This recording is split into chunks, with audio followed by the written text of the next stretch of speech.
I'm surprised it took us this many months of streaming before we finally had someone who is truly obnoxious. It was just getting nasty. And he would just do like joke. I think that the person I think that was actually someone who came in on the tail end of one of our earlier streams, but we just weren't on for very much longer. We dodged a bullet then, didn't we?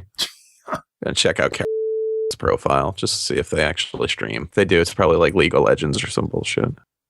Oh, Karen has 2 followers and is following 11 channels. I hope mine is not one of them. It does not appear to be. Okay, well, that's good. He, she, no, come on. Who are we kidding? He wasn't one of them. Yeah, you know what? What's your username on here? I'm going to give you mod powers. NoelCT1. Almost said mod problems. It's kind of the same thing, isn't it? Maybe it was Chris finally tracked us down. No, I think Chris would be more open. Yeah, and his username certainly would not be anything but Chris M70 whatever. Golly, the way that they have the Twitch page laid out is really problematic sometimes. Did you just say golly? Probably. Yeah, not many people say that, do they? Not since the Andy Griffith Show. Golly. I'm not criticizing it. It was just something, hey, I haven't heard that in a while. I don't say it often, I guess. Maybe I should. Maybe I should bring it back. I do occasionally say peachy keen, so, I'm not going to hold it against you. I've heard you say that before, yeah.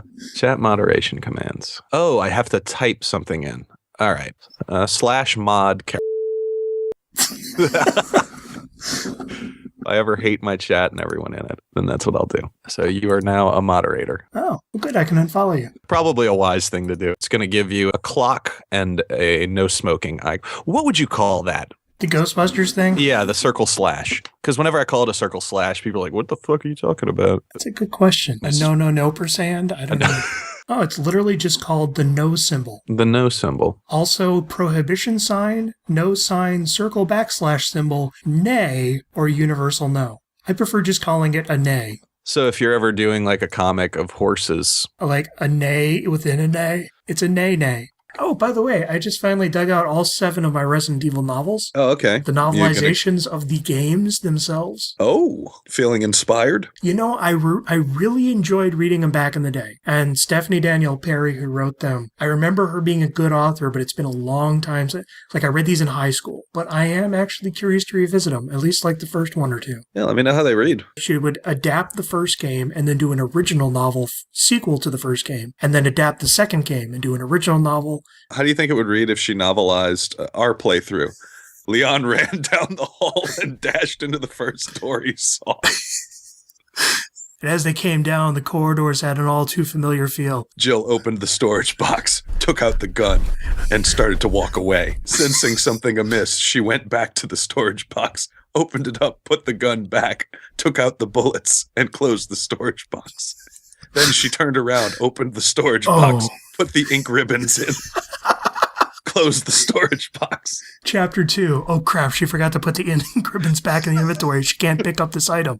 We need to go all the way back to put the ink ribbon back so that we can come back and pick up this item. Book would be longer than War and Peace. But yeah, I am curious to revisit these now that I've actually seen the game played. Yeah, let me know. We'll do a not podcast about that. Sure. And I've still got those Zork books to read. So before I read the Zork books, before I read Resident Evil, I need to read Phil Delmore's Slug. Yes, Delbert Fillmore's Bog. I can't think of another one. I'm trying to. Farmer Dell's Dog. I feel so embarrassed of literally mispronouncing the author's book to his... It just kind of suggests actual stories that could exist. No, it does. You think I'm joking. I am going to write Farmer Dell's Dog. I've already worked out the dog. I've already worked out the character now. Maybe we can dog. write it together then. It could be a collaborative effort. Maybe it'll have more success than our streams. We'll have 12 readers. Yeah.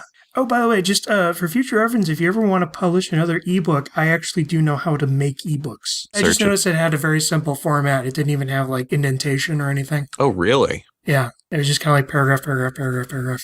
Well, that's good to know, but horrible to hear. Problem is if you just format something and then just have Amazon convert it, it doesn't always work. I know how to do that stuff. Yeah, I can see that it's indented here. In order to get a Mobi file to work, you need to have a very specific kind of coding. Mm-hmm. Well, apparently the software that they recommended I use doesn't have that kind of coding. That really, really pisses me off. People bought this thing and it's presented in this fucking shithouse way. It's not unreadable. I've read worse. Yeah, but I mean, I put the time and it makes me look like I'm ignorant and amateurish. I don't like that, especially when I'm not. I mean, I remember it displaying perfectly on their preview software. And then months later, I get to find out that it's not even what it's supposed to be, and people have been spending their good money on it. It's not that hard of a fix. I can even do it without having to read your book. Hey, there you go. Everybody wins. I even know how to format screenplays. I worked that out myself. Yeah, I had to work out for targeted script. I looked up a bunch of different things to find the exact, the name of the character needs to be indented this many inches and the dialogue needs to be this many inches. Mm-hmm. Yeah, I don't know if it improved the script at all as far as how it was written, but it sure did look neat. Alan Moore wrote his own screenplay once, Fashion Beast, which is just unreadable. He'll take 3 pages to describe what happens in a single panel. His scripts are just this the Victor Hugo of screenwriting. Oh, yeah, and no paragraphs, just a solid wall of text. And it's like every few months he'll just come out and just start shitting on everybody of every single comic book that's popular today is because they're ripping off what I did. But have you read any of the comic books today? I haven't read a book since 1987. Then you're fully skilled to evaluate what's coming out. I have trusted friends who tell me these things. The only thing I need to read is my own press. Yeah, he's earned his success. He's earned his eccentricity. Can he just shut up? And just his whole thing of nobody can ever adapt my characters, despite the fact that the majority of his works are adapted from other people's characters. No kidding. And his entire League of Extraordinary Gentlemen is there. You're literally fucking around with people's characters. Like he literally has Mr. Hyde fuck the Invisible Man to death. And Hyde is the hero. I'm Alan Moore. Exactly. And to be fair, Harlan Ellison is like, I actually say Alan Moore is kind of the second coming of Harlan Ellison. Because Harlan Ellison, talented writer, but a complete asshole. And his scripts are just so micromanaging. You read The City on the Edge of Forever. You don't need to take an entire page to describe what one person's reaction is and how to light the shot. If someone changes his script, he'll literally break their nose or throw them down a flight of stairs and people will worship him for it. It's like, no, you're getting a little too far now. The Star Lost, the series that Harlan Ellison created back in the 70s. And by created, I mean he wrote the first episode and then got so pissed off. That seems like a step 2 of everything that he had Harlan zero Ellison involvement does. in the rest of the show. If it weren't for the Harlan Ellisons of the world, what would we talk about? That's true. We would talk about Resident Evil, and we don't want to do that. Yeah, Resident Evil. It is what it is, and it's like it doesn't ever. Oh, now we're suddenly super awesome. I can see why it was popular for the time, but it's still just not that well put together of a game. It's kind of boring to watch. It's kind of boring to play. Yeah. Certainly I'm glad I'm not the one who had to play it. Yeah, well, I wish I could say the same. No, it's great as you get further in, you get the longer and longer cinematics that now, because of the way that Twitch, thank you Twitch for the way you set it up, I can't hear the audio on it because of that 30-second mandatory delay. So I'm just sitting there watching your silent images of polygon figures just bobbing and weaving as they talk to each other. So really, who had the worst experience? Me for having to play it or you for having to watch that? No, it was me for having to play it. Well, I think it sucked for Annette to have that pipe fall out of nowhere. That's my favorite part of this game. That was a good laugh, yeah. I'm sure it wasn't meant to be comedic. So what are we left with after this experience? For me, it's, that was time spent. Things don't always age well. But you know what? I don't know if we had played this game back in the day, would we have been more blown away by it? Because I think, Silent Hill shows the importance of actually telling a story and how to actually do scares that you aren't taking from Roger Corman movies. Right.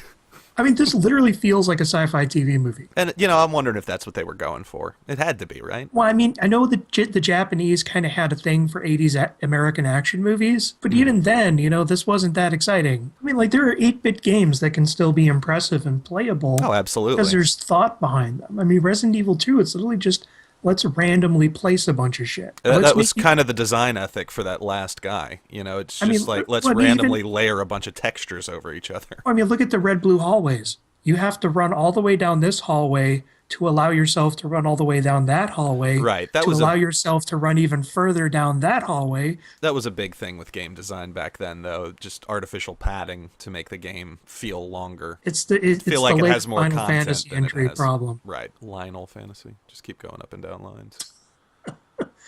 There's a way that you can structure games to still tell a story. A lot of the reason why I kept on having to ask you to clarify where we were going, what we were doing, is because I just completely zone out whenever the cutscenes happen. And also the walkthrough doesn't say go towards the camera, away from the camera. It says go north and south. Right. And sometimes north is that way, sometimes south is that way.